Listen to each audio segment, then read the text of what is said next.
Hello friends, welcome back to my YouTube channel. Friends, आज हम लोग बीएसएससी कार्यालय परिचारी के लिए द प्लेटफॉर्म का जो 32 सेट का आपका प्रैक्टिस सेट आपका लॉन्च किया गया है, इसका सेट नंबर 1 को डिटेल में कवर करेंगे। देखिए फ्रेंड्स, अभी आपको जो है करंटली मैंने यूनिक पब्लिकेशन का भी एक सेट अपलोड कर दिया है। अगर आप नए छात्र हैं तो पिछले क्लास को आप अटेम्प्ट ले सकते हैं। बीएसएससी कार्यालय परिचारी के लिए अगर आपको बेहतर परफॉर्मेंस करना है तो तुरंत आप हमारे चैनल को सब्सक्राइब करके बेल आइकन को प्रेस कर लेंगे, ताकि आगे आने वाली क्लास का नोटिफिकेशन आपको टाइम टू टाइम मिले। और जितनी भी आपके कार्यालय परिचारी के लिए सिलेक्टिव आपका नोट्स है, ये आपको सब्जेक्ट वाइज और topic wise A to Z आपको कवर कराए जाएंगे। तो चलिए फ्रेंड्स, बिना देरी किए हुए क्लास को कंटिन्यू करते हैं और चीज़ों को समझते हैं। देखिए, ये जो आपका बुक है ये आपका वॉल्यूम 1 के रूप में आपका लॉन्च किया गया है। और टोटल जब हम लोग 32 सेट को पूरी तरीका से कवर कर लेंगे तब तक आपका वॉल्यूम 2 भी आपका लॉन्च हो जाएगा, जिसको हम लोग काफ़ी जल्दी शुरुआत करेंगे। तो इसमें आपका टोटल 32 सेट आपको दिया गया है। सेट नंबर 1 हम लोग यहाँ पर डिटेल में कवर करेंगे। तो चलिए फ्रेंड, शुरुआत करते हैं और चीज़ों को समझते हैं। देखिए, इसका जो एग्जाम पैटर्न है, सबसे पहले आपका 30 क्वेश्चन आपका फर्स्ट सेशन में आपको मैथमेटिक्स का, फिर आपका 40 क्वेश्चन आपका जीके का, और 30 क्वेश्चन यहाँ से आपको हिंदी का पूछा जाता है, जो आपका एग्जाम पैटर्न है। तो सबसे पहले हम लोग यहाँ पर जीके और हिंदी को डिटेल में कवर करेंगे। लास्ट में फ्रेंड्स हम लोग 30 क्वेश्चन मैथमेटिक्स को एनालिसिस करेंगे। तो यहाँ से देखिए, आपका 30 क्वेश्चन स्किप करने के बाद जो हमारा क्वेश्चन नंबर 31 से आपका कंटिन्यू होगा, ये आपका जीके का यानी और आपका जो है जीएस का आपका होगा। और लास्ट में फिर हम लोग जो है हिंदी को कवर करेंगे और फिर हम लोग मैथमेटिक्स को डिटेल में कवर करेंगे। तो फ्रेंड्स, आज का पहला क्वेश्चन कहा जा रहा है कि असहयोग आंदोलन और खिलाफत आंदोलन को मिलाने का सबसे उग्र विरोध किसने किया था? बताइए आप सभी लोग, राइट आंसर क्या हो जाएगा? देखिए, असहयोग आंदोलन और खिलाफत इन आंदोलन को मिलाने का सबसे उग्र विरोध किसने किया था? तो आपका राइट आंसर हो जाएगा ऑप्शन नंबर ए। ये आपके मोहम्मद अली जिन्ना थे जिन्होंने इसके लिए विरोध किया था। पहला ऑप्शन आपका राइट हो जाएगा। चलिए, अगला प्रश्न हमारा कहा जा रहा है कि निम्न में से किस मापनी के द्वारा किलोमीटर और मील दोनों की दूरियों को दर्शाया जाता है? तो देखिए, यहाँ पर बताएंगे आप लोग राइट आंसर क्या हो जाएगा। किलोमीटर और मील की दूरियों को मापने के लिए किसका जो है आपका प्रयोग किया जाता है? तो ये देखिए, एक प्रकार का आपका जो है ये तुलनात्मक मापनी का प्रयोग किया जाता है। ऑप्शन आपका डी करेक्ट हो जाएगा। देखिए फ्रेंड्स, याद रखिएगा कि जो आपका किलोमीटर है और आपका मील है, इन दोनों की दूरियों को दर्शाने के लिए क्या किया जाता है? तो तुलनात्मक मापनी का प्रयोग किया जाता है। ऑप्शन आपका डी करेक्ट हो जाएगा। जबकि बात करेंगे हम लोग दूरी को मापने के लिए किस यंत्र का प्रयोग किया जाता है, तो इसमें आपका ऑडियोमीटर का प्रयोग किया जाता है। जबकि किसी वाहन के द्वारा जो स्पीड को बताया जाता है, ये आपके स्पीडोमीटर के द्वारा। तो इतने पॉइंट आप याद रखेंगे। ऑप्शन आपका डी करेक्ट है। चलिए, अगला प्रश्न हमारा नेक्स्ट का जा रहा है कि निम्नलिखित में से कौन भारत में वाणिज्यिक फसल है? वाणिज्यिक फसल कहने का मतलब है कि वैसा फसल जिसको व्यापार करने के उद्देश्य से उत्पादित किया जाता है, इसे आपके वाणिज्यिक फसल के अंतर्गत रखा जाता है। जैसे कि सरसों, ये आपके वाणिज्यिक फसल है। तंबाकू भी आपका वाणिज्यिक फसल है। और बात करेंगे जूट का, तो जूट भी आपका वाणिज्यिक फसल है। तो यहाँ पर देखिए फ्रेंड्स, ऑप्शन आपका डी राइट हो जाएगा। इनमें से आपका सभी करेक्ट है। क्लियर है? चलिए, अगला प्रश्न हमारा कहा जा रहा है कि कौन सा ऊर्जा स्रोत नवीकरणीय है? एक सिंपल से मैं आपको ट्रिक बताता हूँ। नवीकरणीय और अनवीकरणीय का क्वेश्चन आज से आपका गलत नहीं होगा। देखिए, नवीकरणीय का मतलब होता है जिसका हम लोग पुनः यूज कर सकते हैं। जैसे जल को हम लोग पुनः यूज कर सकते हैं रिसाइकल करके। इसके बाद अगर बात करेंगे सौर ऊर्जा का, तो इसका पुनः यूज कर सकते हैं। और अगर पवन ऊर्जा की बात करेंगे तो इसका फ्रेंड्स हम लोग पुनः यूज कर सकते हैं। तो यहाँ पर देखिए, जो आपका राइट आंसर हो जाएगा ऑप्शन आपका डी राइट हो जाएगा। और अगर हम बात करेंगे यहाँ पर देखिए, अगला क्वेश्चन आपका कोयला दिया गया है, जिसको हम एग्जाम्पल के तौर पर लेते। अगर पूछा जाता है कि कोयला किस प्रकार का संसाधन है, तो कोयला देखिए आपका नष्ट हो जाएगा यूज करने के बाद, इसलिए आपका कहलाएगा अनवीकरणीय संसाधन। तो यहाँ से देखिए, नवीकरणीय और अनवीकरणीय आपका दोनों यहाँ से आपका क्लियर हो गया। अब बात आता है हमारा जैव और आपका अजैव का। तो याद रखिएगा कि वे सभी आपका जैव कहलाएगा जो कि नष्ट हो सकता है, विघटित हो सकता है। और वे सभी आपका अजैव कहलाएगा जो कि विघटित नहीं हो सकता है, नष्ट नहीं हो सकता है। एग्जाम्पल के लिए अगर हम बात करेंगे प्लास्टिक का, तो प्लास्टिक आपके अजैव संसाधन के अंतर्गत आता है। तो इतने पॉइंट फ्रेंड्स याद रखेंगे। ऑप्शन आपका बी राइट है। चलिए, आगे बढ़ेंगे। अगला क्वेश्चन हमारा देखिए नेक्स्ट कहा जा रहा है कि निम्नलिखित में से किस एक को भारत में वैश्वीकरण के कारण सबसे कम लाभ हुआ है? तो देखिए, वैश्वीकरण कहने का मतलब है कि वैसा आपका इंडस्ट्री या कंपनी जो कि ओवरऑल देखा जाए तो वर्ल्ड लेवल पर काम करती है, इसी को हम लोग कहते हैं वैश्वीकरण करना। तो देखिए, जब वैश्वीकरण हुआ मतलब एक देश से दूसरे देश में कंपनी का ब्रांच खुला या निर्यात होना शुरू हुआ, तो इसमें मुख्य रूप से पूछा जा रहा है कि सबसे कम किसको लाभ हुआ? तो तो आपका राइट आंसर हो जाएगा कृषि को सबसे कम लाभ हुआ। और औद्योगिक के क्षेत्र में भी हमें बढ़ावा देखने को मिला, माध्यमिक क्षेत्र में भी देखने को मिला और आपके सेवा के क्षेत्र में भी देखने को मिला। तो आपका देखिए फॉलो ऑप्शन राइट हो जाएगा। अगला प्रश्न कहा जा रहा है कि कांडला पतन किस राज्य में है। ऑप्शन है हमारा पश्चिम बंगाल, महाराष्ट्र, गुजरात और दिया गया है गोवा। तो देखिए फ्रेंड्स, कांडला पतन ये किस राज्य के अंतर्गत है। आंसर करेंगे आप सभी लोग, राइट आंसर आपका क्या होगा। तो देखिए बात किया जा रहा है यहाँ पर आपका कांडला का, तो कांडला आपका दोस्तों गुजरात के अंतर्गत है। ऑप्शन आपका सी राइट हो जाएगा।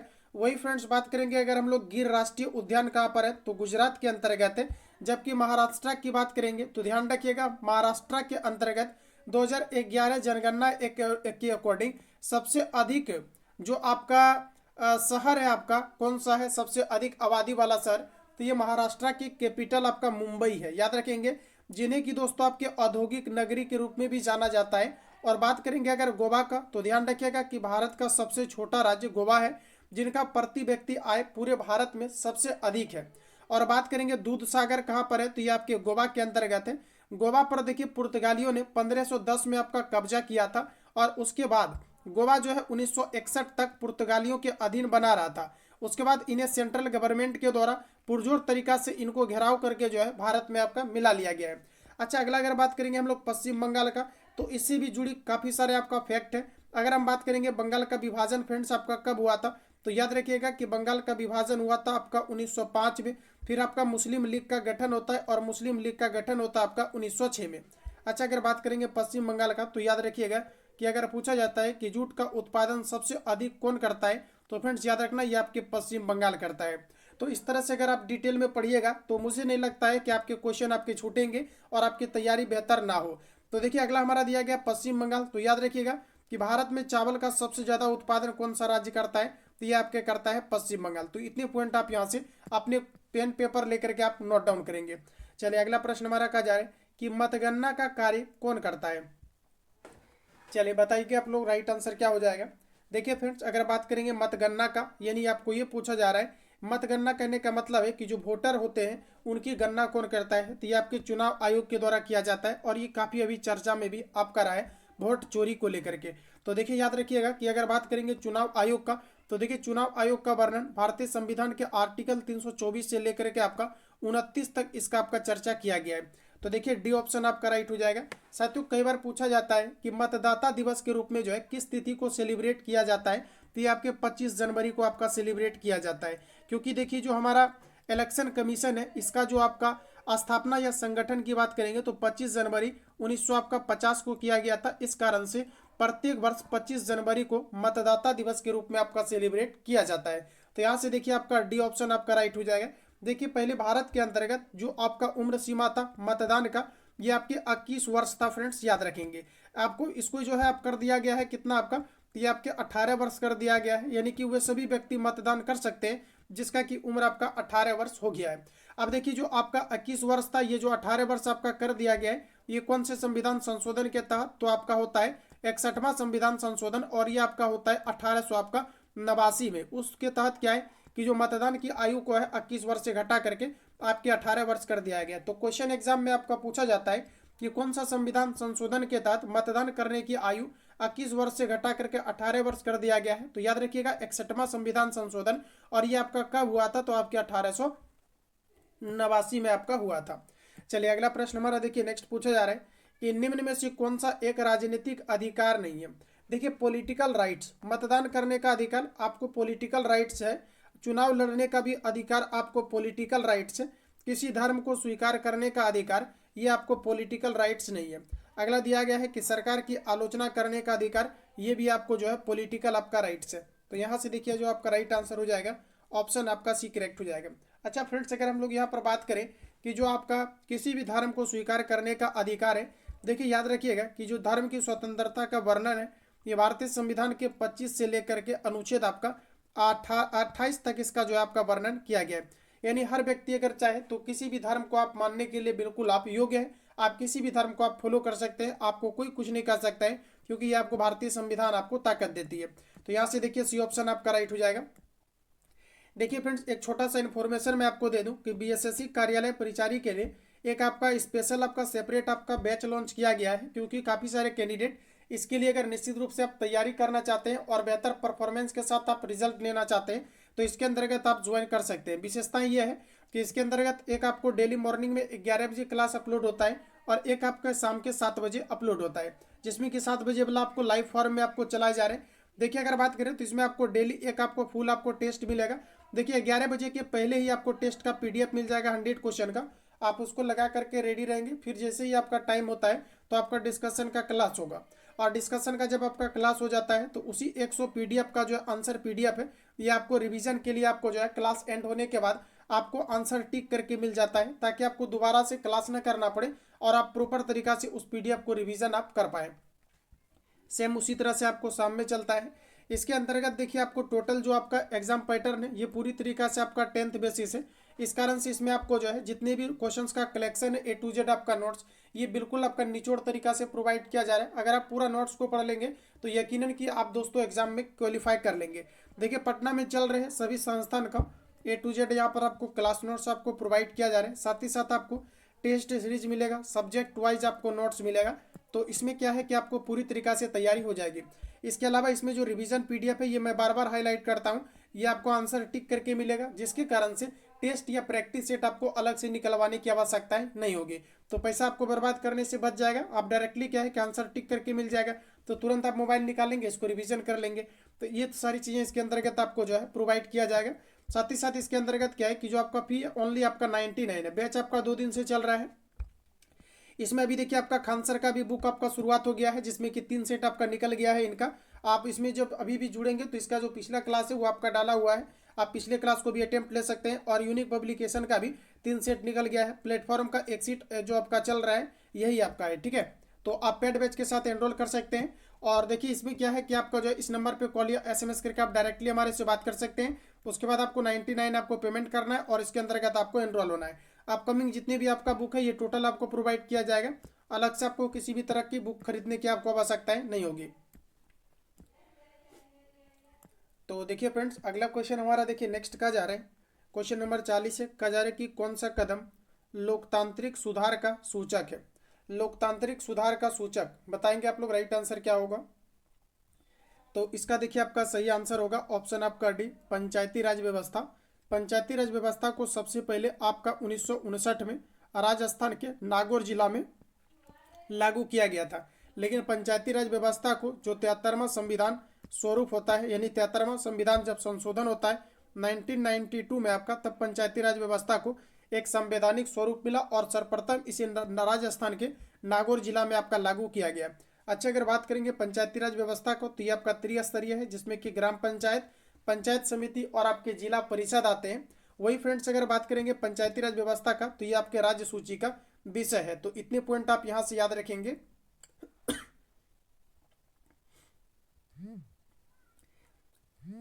चलिए ठीक है, तो इतनी चीजों को आप यहां से याद रखेंगे। चलिए आगे बढ़ते हैं। अगला क्वेश्चन आपको देखिए नेक्स्ट का जा रहा है कि भारत के विभाजन के संदर्भ में औसत कथन का चयन करें। बताइए आप सभी लोग, राइट आंसर क्या होगा। भारत के विभाजन के संदर्भ में औसत कथन इनमें से आपका क्या है। तो देखिए फ्रेंड्स यहाँ पर आपको जो पहला दिया गया है, कहा जा रहा है कि द्वीप राष्ट्र का सिद्धांत लागू हुआ। तो ये आपका यहाँ से बिल्कुल आपका राइट कहा जा रहा है। पूर्वी पाकिस्तान और पश्चिमी पाकिस्तान एक साथ नहीं था। तो ये देखिए आपका यहाँ से बिल्कुल आपका राइट दिया गया है। अगला कहा जा रहा है कि बंगाल और कहा जा रहा है कि पंजाब और बंगाल प्रांत को धर्म के आधार पर बांटा गया था। तो ये आपका गलत है। तो यहाँ से अगर देखेंगे तो ऑप्शन आपका सी राइट हो जाएगा। अगला देखिए कहा जा रहा है कि भारत और पाकिस्तान दो संप्रभु राष्ट्र बना। तो ये भी आपका करेक्ट है, यानी जो आपका गलत है ऑप्शन नंबर आपका सी करेक्ट हो जाएगा। चलिए अगला प्रश्न हमारा देखिए कहा जा रहा है कि वर्ष 1919 में कौन सा एक्ट लाया गया था। तो इसे हम लोग कहते हैं रोलैक्ट एक्ट। ये देखिए किसी भी तरह का जो है ये आपका लीगल नहीं था। इसमें संदेह के आधार पर व्यक्ति को जबरन जो है उठा लिया जाता था और किसी भी बिना जो है आपकी वकील दलील का इन पर जो है केस चलाया जाता था। तो एग्जैक्ट आंसर आपका देखिए बी हो जाएगा। चलिए अगला प्रश्न कहा जा रहा है कि भारतीय राष्ट्रीय कांग्रेस के प्रथम अधिवेशन की अध्यक्षता किसने किया था। देखिए 43 का आंसर कीजिएगा आप लोग, राइट आंसर क्या हो जाएगा। देखिए भारतीय राष्ट्रीय कांग्रेस की जो है प्रथम अधिवेशन की अध्यक्षता किसने किया था। तो आपका राइट आंसर हो जाएगा उमेश चंद्र बनर्जी। और ये क्वेश्चन बार बार एग्जाम में घूमते रहता है, याद रखेंगे। भारतीय राष्ट्रीय कांग्रेस की स्थापना 1885 में किया गया था और जो है ये आपका ह्यूम के द्वारा भारतीय राष्ट्रीय कांग्रेस की स्थापना किया गया था।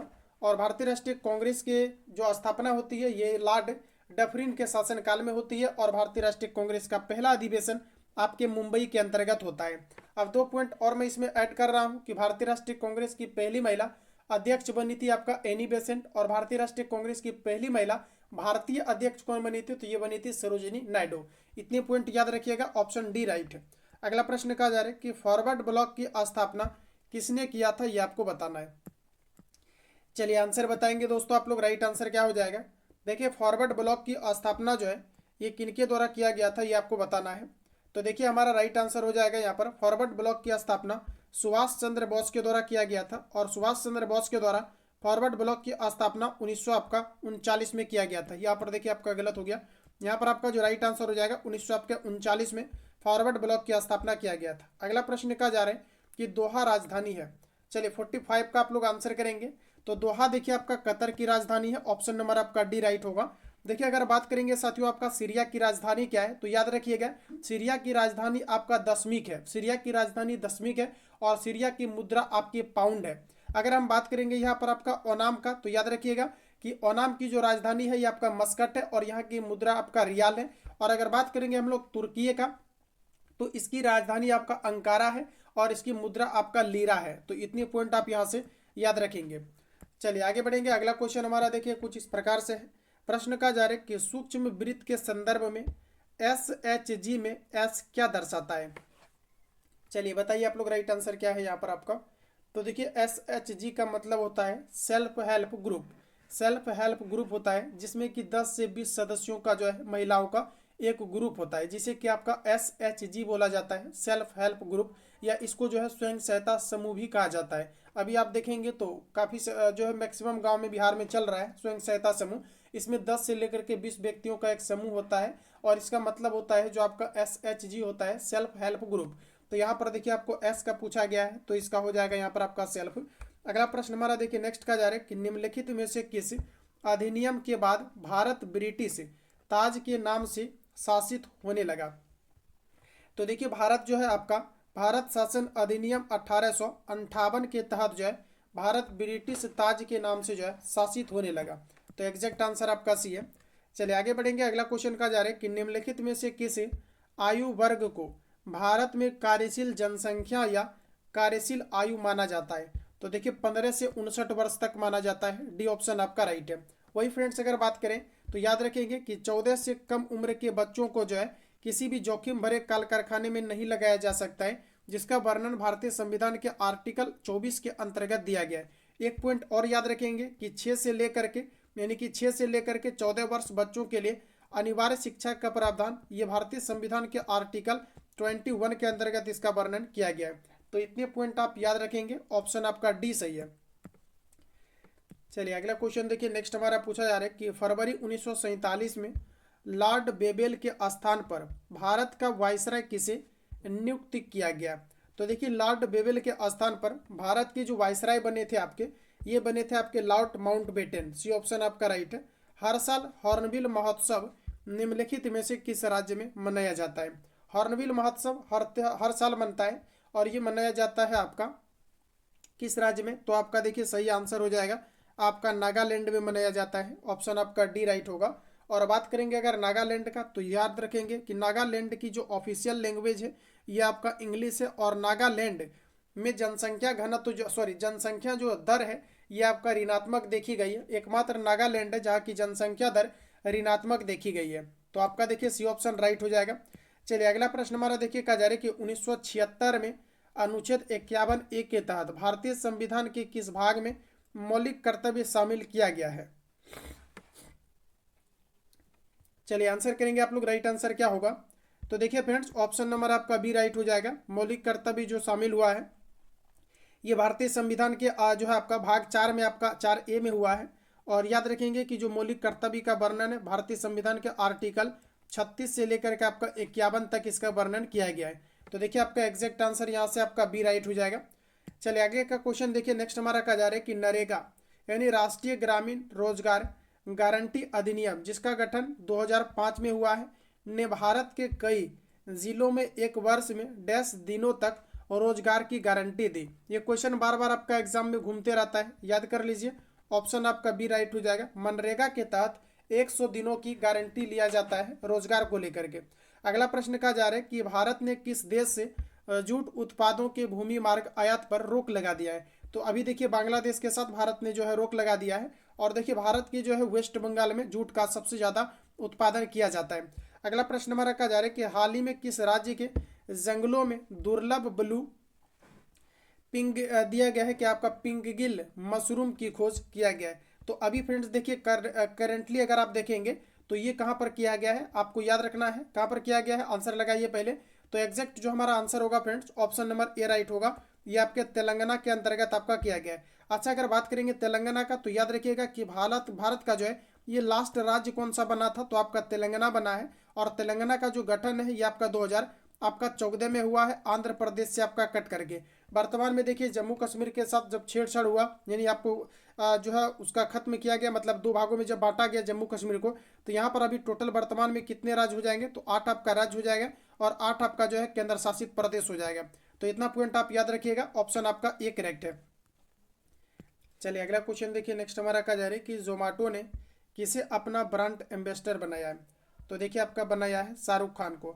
अच्छा जोमेटो की स्थापना कब हुआ है, तो ये आपके 2008 में आपका जोमेटो की स्थापना हुई है। अगला प्रश्न कहा जा रहा है कि भारत ने सहकारी व्यापार गठबंधनों को बढ़ावा देने के लिए किस देश के साथ समझौता किया है। तो फ्रेंड्स अभी देखिए करेंटली भारत ने जिम्बिया के साथ आपका समझौता किया है, सही आंसर ए है। अगला प्रश्न है कि राष्ट्रीय युवा दिवस, अंतर्राष्ट्रीय युवा दिवस प्रत्येक वर्ष किस तिथि को मनाया जाता है। राष्ट्रीय युवा दिवस के रूप में प्रत्येक वर्ष आपके सॉरी हाँ चलिए ठीक है, यहाँ पर जनवरी आपका नहीं होगा, ठीक है। अगर आपको राष्ट्रीय पूछा जाता तो आप जनवरी ढूंढते। यहाँ पर देखिए आपका राइट आंसर हो जाएगा ऑप्शन आपका ए। ये आपके 12 अगस्त को जो है अंतर्राष्ट्रीय युवा दिवस के रूप में आपका सेलिब्रेट किया जाता है। और इस बार देखिए जो 2025 का आपका युवा दिवस का थीम था, ये आपके सतत विकास के मतलब लक्ष्यों को हासिल करना, साथ ही साथ युवाओं को जो है कार्य के लिए आपका प्रेरणा देना, ये आपका जो है लक्ष्य था। तो आपका देखिए पहला ऑप्शन राइट हो जाएगा। चलिए अगला प्रश्न हम देखेंगे, कहा जा रहा है कि भारत सरकार द्वारा पीएमई ड्राइव योजना को किस वर्ष तक बढ़ाया गया है। तो देखिए आपका बढ़ा दिया गया आपका 2028 तक। देखिए करंट का लगभग आपका 5 से आपका 6 क्वेश्चन आपके एग्जाम में आता है, ठीक है। 40 क्वेश्चन में से 5 से 6 क्वेश्चन आपका करंट का रहता है। तो करंट आपको अलग से नहीं पढ़ना है। इस बुक की खास बात यह है कि इसमें जितनी भी आपका चीज़ें डाला गया है ये सब कुछ आपका लेटेस्ट है और पूरी तरीका से आपका 10th बेसिस है जो आपका एग्जाम पैटर्न है। तो आप इसको अच्छे से कवर करेंगे तो करंट भी आपका यहाँ से कवर हो जाएगा। अगला प्रश्न देखिए, कहा जा रहा है कि भारत के प्रधानमंत्री नरेंद्र मोदी ने निम्नलिखित में से किसके बीच भारत की सबसे लंबी रूट वंदे भारत एक्सप्रेस सेवा का उद्घाटन किया है। तो देखिए याद रखिएगा नागपुर से आपका पुणे के लिए किया है, ऑप्शन ए सही है। अगला प्रश्न है कि भारत की सबसे कम उम्र की फेडरेटेड दिया गया है कि फीमेल चेस प्लेयर कौन बनी है। तो देखिए फ्रेंड्स अभी आपका बनी है आरिनी लाहोटी, ऑप्शन आपका ए राइट हो जाएगा। देखिए आरुनी लाहोटी काफ़ी कम उम्र की है, जो कि आपका जो है आपका फेरेड आपका रेटेड जो है आपका फीमेल चेस आपका प्लेयर बनी है। अच्छा अगर बात करेंगे इनका जन्म का तो याद रखिएगा कि ये काफ़ी जो है कम उम्र की है। और इनका जन्म की अगर फ्रेंड्स बात करेंगे तो जन्म इसका दिल्ली के अंतर्गत हुआ है। और एग्जैक्ट अगर पूछा जाता है कब हुआ है तो याद रखिएगा 19 सितंबर 2019 को इसका जन्म हुआ है, ठीक है। और ये काफ़ी कम उम्र की है, इनका जो है दिल्ली के अंतर्गत जन्म हुआ था। देखिए अगला प्रश्न हमारा क्या पूछा है कि जब प्रकाश की किरण विरल माध्यम से सघन माध्यम में जाती है तो क्या होगा। सपोज दैट कि ये एक प्रकार का आपका डेंसर मीडियम है, यानी कि आपका सघन माध्यम है। और जब प्रकाश की किरण इस तरह से आपका आएगा तो ये आपका अभिलंब होगा यहाँ से यहाँ आपका। और जैसे प्रकाश की किरण आएगा तो ये दोस्तों यहाँ से आपका जब इस मीडियम में आएगा तो ये अभिलंब की ओर आपका झुक जाएगा, ठीक है।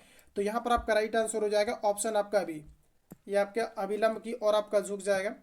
चलिए अगला प्रश्न हमारा कहा जा रहा है कि निकट दृष्टि दोष को ठीक करने के लिए किस प्रकार के लेंस का उपयोग किया जाता है।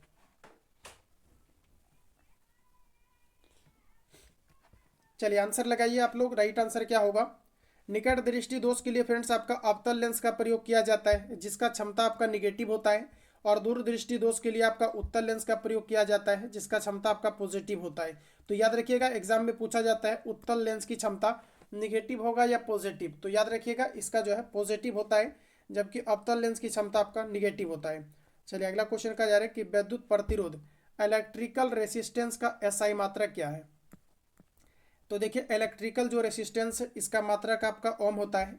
और बात करेंगे अगर प्रतिरोधकता का यानी कि आपका रेसिस्टिविटी का, तो इसका मात्रक आपका ओम मीटर होता है। एम्पियर देखिए आपका विद्युत धारा का मात्रक है, और वोल्ट आपका जो है विभवांतर का मात्रक है, वाट आपका जो है शक्ति का मात्रक है। अगला क्वेश्चन है कि विद्युत मोटर एक ऐसा उपकरण है जो परिवर्तित करता है, ये आपको मुंह पर याद होना चाहिए। जो विद्युत मोटर होता है ये आपकी विद्युत ऊर्जा को यांत्रिक ऊर्जा के रूप में परिवर्तित करता है। देखिए पहला ऑप्शन है कि यांत्रिक ऊर्जा को दिया गया है कि यांत्रिक ऊर्जा को विद्युत ऊर्जा में, तो फ्रेंड्स आपका गलत होगा। अगला कहा जा रहा है कि विद्युत ऊर्जा को यांत्रिक ऊर्जा में, तो ये आपका राइट हो जाएगा। अगला कहा जा रहा है कि यांत्रिक ऊर्जा को ऊष्मीय ऊर्जा में, तो आपका गलत है। अगला कहा जा रहा है कि विद्युत ऊर्जा को प्रकाश ऊर्जा में, ये सब आपका गलत है। ऑप्शन आपका बी राइट हो जाएगा। चलिए आगे बढ़ेंगे। अगला क्वेश्चन हमारा कहा जा रहा है कि समीकरण Fe2O3 2Al जब आपस में रिएक्शन करता है तो Al2O3 और Fe आपका विस्थापित हो जा रहा है। जैसा कि आप लोग देख सकते हैं कि यहाँ पर फ्रेंड्स आपका क्या है कि आपका विस्थापित हो गया है Fe आपका, तो इसे हम लोग कहेंगे विस्थापन अभिक्रिया। ऑप्शन अगर आपने डी दिया है तो बिल्कुल आपका राइट हो जाएगा। अगला प्रश्न कहा जा रहा है कि अम्लीय विलयन का जो है पीएच मान ये आपका कितना होता है। तो आप थोड़ा सा यहाँ पर समझने का प्रयास करेंगे। सोरेनसन नामक एक वैज्ञानिक थे जिन्होंने की एक पीएच स्केल को डेवलप किया, और यहाँ पर इन्होंने 0 रखा और मैक्सिमम इन्होंने 14 तक डिसाइड किया, और यहाँ पर आपका इन्होंने 7 को रखा। तो देखिए फ्रेंड्स याद रखिएगा, सॉरी यहाँ पर देखिए जो है बीच में आपका 0 नहीं होगा, बीच में आपका यहाँ पर 7 होगा, और यहाँ से यहाँ तक आपका देखिए 14 होगा, और यहाँ पर अगर हम लोग यहाँ पर देखें तो इधर आपका जो है आपका यहाँ पर 0 तक आपका हो जाएगा, याद रखिएगा। ठीक है, अब यहाँ पर देखिए फ्रेंड्स, अब यहाँ पर देखिए क्या होगा कि जैसे आपका 7 से जितना आपका पीएच मान कम होगा ये उतना आपका जो है अधिक अम्लीयता को दर्शाएगा, और जितना अधिक होगा ये उतना जो है आपकी क्षारीयता को दर्शाएगा। तो इस तरह से अगर हम लोग यहाँ पर देखें तो आपका जो राइट आंसर हो जाएगा, बताइए सही आंसर क्या हो जाएगा। तो पीएच पूछा जा रहा है कि अम्लीय अगर है तो पीएच मान क्या होगा, तो अम्लीय है तो 7 से आपका कम हो जाएगा, यानी कि ऑप्शन आपके यहाँ से बी आपका राइट हो जाएगा। चलिए आगे बढ़ते हैं। अगला क्वेश्चन देखिए नेक्स्ट हमारा कहा जा रहा है कि कौन सी अधातु कमरे के तापमान पर द्रव अवस्था में पाई जाती है। बताइए आप सभी लोग राइट आंसर क्या होगा। द्रव अवस्था में पाई जाने वाली एकमात्र आपके अधातु है ब्रोमीन, जिसका सिंबल आपका Br होता है, और ये एक प्रकार का हेलोजन है जिन्हें आवर्त सारणी के आपके 17वें समूह के अंतर्गत आपको रखा गया है। वही अगर हम बात करेंगे मरकरी यानी पारा का, तो ये जो है आपका एकमात्र आपका धातु है जो कि कमरे के ताप पर द्रव अवस्था में आपका पाई जाती है। जबकि बात करेंगे क्लोरीन का या आयोडीन का, इन सभी को आवर्त सारणी के 17वें समूह में आपका रखा गया है, और ये सभी क्या है तो एक प्रकार का आपका हेलोजन है। अगला प्रश्न कहा जा रहा है कि एल्केन का सामान्य सूत्र क्या है। चलिए बताइए आप लोग राइट आंसर क्या होगा। एल्केन का सामान्य आपका सूत्र क्या है। तो देखिए साथियों आपका जो एग्जैक्ट आंसर रहेगा यहाँ पर आपका ऑप्शन आपका सी करेक्ट हो जाएगा। CnH2n प्लस आपका 2। एल्कीन अगर पूछा जाता है तो CnH2n हो जाएगा, और एल्काइन की बात करेंगे तो CnH2n माइनस आपका 2 करेक्ट आंसर होगा। चलिए अगला क्वेश्चन देखिए नेक्स्ट हमारा कुछ इस प्रकार से है। प्रश्न कहा जा रहा है कि मानव शरीर में भोजन का पाचन अधिकांश किस अंग में होता है। तो आपका जो राइट आंसर यहाँ से आएगा ऑप्शन आपका सी करेक्ट हो जाएगा, यानी भोजन का जो पूर्णतः हमारा पाचन होता है छोटी आंत में। अगला प्रश्न है कि मेंडल ने अपने प्रयोग के लिए किस पौधे का चयन किया था। तो याद रखिएगा कि मेंडल ने किस पौधे पर अब जो है अपना प्रयोग के लिए इन्होंने चयन किया था। तो देखिए आपका सही आंसर हो जाएगा ऑप्शन नंबर आपका बी। ठीक है, अगर आपने मटर का पौधा हिट किया है तो बिल्कुल आपका राइट रहेगा। चलिए अगला प्रश्न हमारा देखिए नेक्स्ट कहा जा रहा है कि समास कितने प्रकार के होते हैं। तो समास फ्रेंड्स आपके टोटल 6 प्रकार के होते हैं। समास कितने प्रकार के होते हैं, तो समास आपके टोटल 6 प्रकार के होते हैं, जिसमें आपके अव्ययी भाव समास, तत्पुरुष समास, कर्मधारय समास, दीर्घु समास, द्वंद्व समास और आपके बहुब्रीहि समास आते हैं। तो देखिए आपका बी ऑप्शन राइट हो जाएगा। समास आपके टोटल 6 प्रकार के होते हैं। अगला प्रश्न है कि इनमें से कौन सा वाक्य अशुद्ध है। आप 4 ऑप्शन को यहाँ पर पहले पढ़िए डिटेल में, और फिर आप डिसाइड करेंगे राइट आंसर आपका क्या होगा। यहाँ पर अगर देखिएगा तो आपको सीधे तौर पर पता चल जाएगा कि यहाँ पर सी ऑप्शन आपका गलत है। देखिए कहा जा रहा है कि खरगोश को काट कर गाजर खिलाओ। खरगोश को काट कर नहीं गाजर खिलाओ, गाजर को काट कर खरगोश को खिलाओ, ये होना चाहिए था। तो एग्जैक्ट देखिए आपका सी हो जाएगा, यहाँ पर जस्ट आपका उल्टा बोल दिया गया है। अगला प्रश्न हमारा देखिए नेक्स्ट कहा जा रहा है कि कवि का स्त्रीलिंग रूप क्या होगा। तो देखिए आपका सही आंसर हो जाएगा कवियत्री, बी ऑप्शन आपका सही है। अगला क्वेश्चन है किस शब्द में बहुब्रीहि समास नहीं है। तो देखिए आपका चंद्रशेखर बहुब्रीहि समास नहीं है। लंबोदर में भी बहुब्रीहि समास नहीं है, और चतुर जो दिया गया आपका चतुर्मुख इसमें भी नहीं है। देखिए गंगा यमुना की बात करेंगे, माता पिता की बात करेंगे, लोटा डोरी की बात करेंगे, तो इन सभी में आपका जो है द्वंद्व समास है। ठीक है, ऑप्शन नंबर आपका ऐसे डी करेक्ट हो जाएगा, ये बहुब्रीहि नहीं है। अगला प्रश्न हमारा फ्रेंड्स पूछा जा रहा है कि स्वार्थ का संधि विच्छेद क्या होगा। चलिए आंसर करेंगे आप लोग, राइट आंसर क्या है। देखिए बात करेंगे अगर स्वार्थ का, तो आपका राइट आंसर हो जाएगा बी, ये आपका स्व प्लस अर्थ करेक्ट आंसर होगा स्वार्थ। ये प्रैक्टिस कीजिएगा तो ऑटोमेटिक आपको आ जाएगा। हालांकि हिंदी का जितनी भी मैंने आपको नोट्स डाला है, इस नंबर पे आप कॉल या एसएमएस करके आप इंक्वायरी ले लेंगे। इसमें कितना क्या है कि फ्रेंड्स कि जितने भी आपका संधि समास है या फिर आपका तत्सम तद्भव है, ये सब कुछ आपको क्या है कि थियोटिकल्स आपको दिया गया है। उसके बाद क्या है कि जैसे आप समास पढ़ लीजिएगा तो समास के नीचे फिर आपको ऑब्जेक्टिव टाइप क्वेश्चन दिया गया है, यानी थ्योरी पढ़ करके आप वहाँ पर जब बनाएंगे क्वेश्चन और उसके बगल में ही आंसर लिखा हुआ रहता है, तो उससे आपको प्रैक्टिस भी हो जाएगा। और हिंदी का वेटेज आपका टोटल 30 क्वेश्चन का है। इसमें अगर आप 25 प्लस कर दे रहे हैं तो अपने आप में बड़ी बात होगी, और इतना आप आराम से कर सकते हैं क्योंकि ज़्यादा आपका जो है लेवल का क्वेश्चन इसमें आपके नहीं रहते। तो देखिए 7050513705 पे आप कॉल या एसएमएस करके आप इंक्वायरी ले लेंगे। चलिए अगला क्वेश्चन हमारा कहा जा रहा है कि क्रांतिकारियों ने अंग्रेजों को दिया गया है कि खूब नाको चने चबवाएं। वाक्य में नाको चने चबवाएं का अर्थ क्या है ये आपको बताना है। तो देखिए आपका एग्जैक्ट आंसर हो जाएगा ऑप्शन ए, यानी कि आपका बहुत परेशान करना, पहला ऑप्शन आपका करेक्ट है। नेक्स्ट क्वेश्चन है कि हम साथ साथ पढ़ते थे, वाक्य में किस काल का उदाहरण है। पढ़ते थे यानी बीत चुका है, तो आपका यहाँ से राइट आंसर हो जाएगा आपका भूतकाल। चलिए अगला क्वेश्चन देखिए, नेक्स्ट हमारा कहा जा रहा है कि आगे नाथ ना पीछे पगहा लोकगीति का अर्थ क्या है। इसका मतलब होता है ऑप्शन सी हो जाएगा किसी तरह की जो है जिम्मेदारी का ना होना। अगला क्वेश्चन है कि अमृत का पर्यायवाची शब्द क्या होगा। देखिए अमृत का पर्यायवाची शब्द आप नोट डाउन कर सकते हैं। जैसे कि इसका पर्यायवाची शब्द की बात करेंगे तो इनका पर्यायवाची शब्द आपका सुधा होता है। जो पूछा जाता है उसी को कवर कीजिए। इसके अलावा अगर आप देखेंगे तो आपका पर्यायवाची शब्द आपका स्वयं होता है। ये सब कुछ आपको नोट्स में डाला हुआ है। अब देखिए अगला अगर हम बात करेंगे तो इसका जो पर्यायवाची होता है ये आपका पीयूष होता है। ये सभी आपका पर्यायवाची होता है। तो यहाँ पर देखिए ये जो है आपके अमृत का पर्यायवाची है, तो पहला ऑप्शन आपका राइट हो जाएगा। चलिए आगे बढ़ेंगे। कहा जा रहा है कि स्वर के साथ स्वर मिलने से जो विकार उत्पन्न होता है उसे क्या कहते हैं। तो इसे कहा जाता है आपका स्वर संधि। अगला क्वेश्चन है कि मोहन चाकू से सेब काट रहा है। इस वाक्य में कहा जा रहा है कि चाकू से यानी जो आपका चाकू से प्रयोग हुआ है ये किस प्रकार का कारक है। कर्ता ने कर्म को करण से, ऑप्शन आपका सी राइट हो जाएगा। चलिए आगे बढ़ेंगे। अगला क्वेश्चन देखिए, नेक्स्ट हमारा कहा जा रहा है कि नि उपसर्ग से बना शब्द क्या है। नि उपसर्ग से बनने वाले शब्द को हम लोग कहते हैं निवास। जैसे कि इसमें आप नि को अलग कर दीजिएगा और आपका वास जो है ये आपका अलग हो जाएगा। वास का मतलब होता है वसना। अब नि अलग हो गया तो ये आपका उपसर्ग है। सही आंसर आपका सी है। चलिए आगे बढ़िए। अगला देखिए हमारा नेक्स्ट क्वेश्चन कहा जा रहा है कि कृष्ण का पर्यायवाची शब्द इनमें से कौन सा नहीं है। देखिए काफ़ी इंपॉर्टेंट ये क्वेश्चन है आपका। और देखिए यहाँ पर अगर देखेंगे तो आपका घनश्याम ये आपका कृष्ण का पर्यायवाची होता है।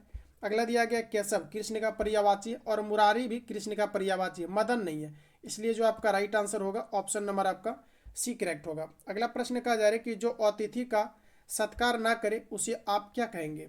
जो अतिथि का सत्कार ना करे उसे हम लोग कहते हैं अतिथि, ऑप्शन बी सही है। अगला प्रश्न है कि मशक शब्द का तद्भव रूप क्या होगा। देखिए मशक का मतलब होता है मच्छर। जब आप हिंदी में मच्छर लिखते हैं, लेकिन जब संस्कृत आप पढ़ते होंगे 10th में, तो मच्छर का आपका मशक लिखा जाता है। तो इसी को हम लोग कहते हैं तद्भव। ठीक है, याद रखिएगा। वैसा शब्द को तद्भव कहते हैं जिसका संस्कृत से हिंदी में आने के बाद वर्ड आपका रूपांतरित हो गया हो, इसे आपका जो है तद्भव कहा जाता है। अगला प्रश्न हमारा देखिए नेक्स्ट का जा रहा है कि लाइफ एंड सॉन्ग्स कविता संकलन किसकी रचना है, ये आपको बताना है।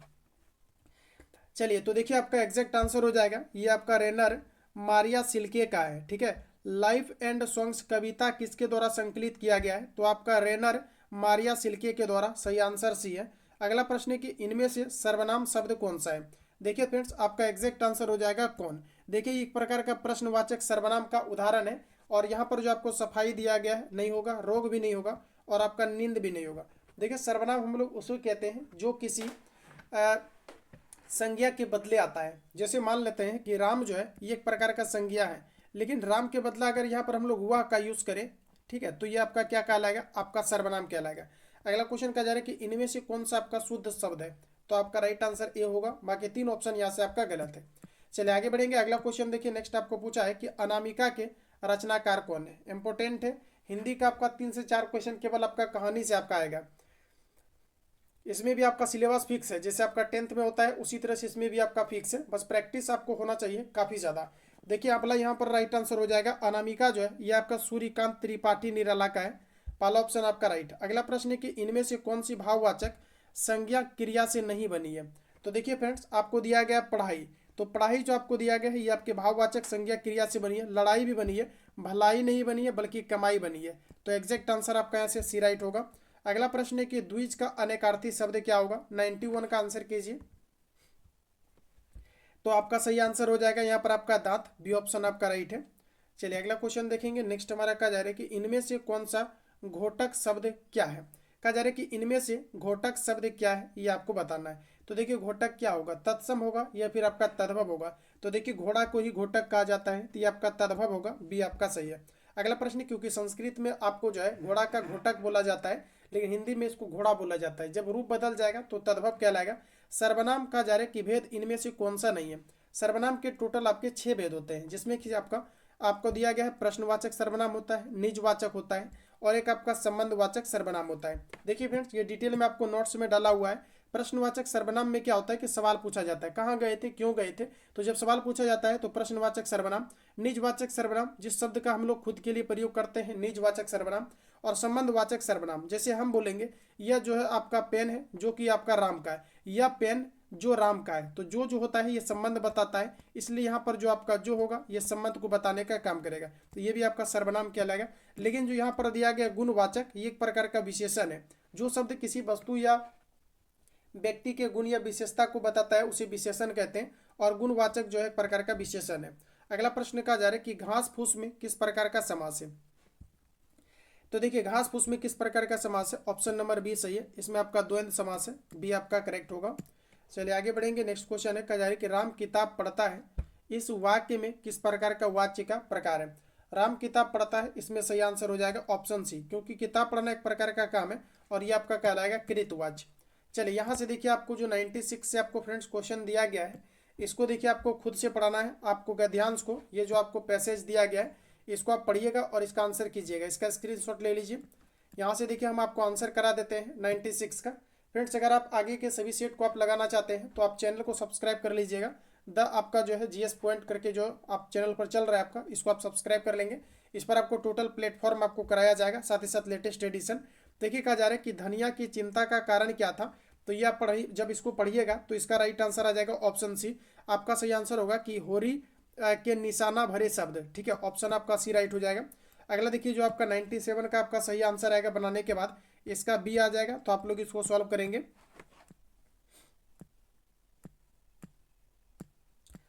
चलिए आगे का क्वेश्चन देखिए हमारा 98 नंबर। 98 का जो आपका सही आंसर आएगा ऑप्शन आपका बी सही आएगा। 99 का देखिए जो आपका सही आंसर आएगा, जब इसको आप सॉल्व कीजिएगा तो ऑप्शन इसका यहाँ से बी हो जाएगा।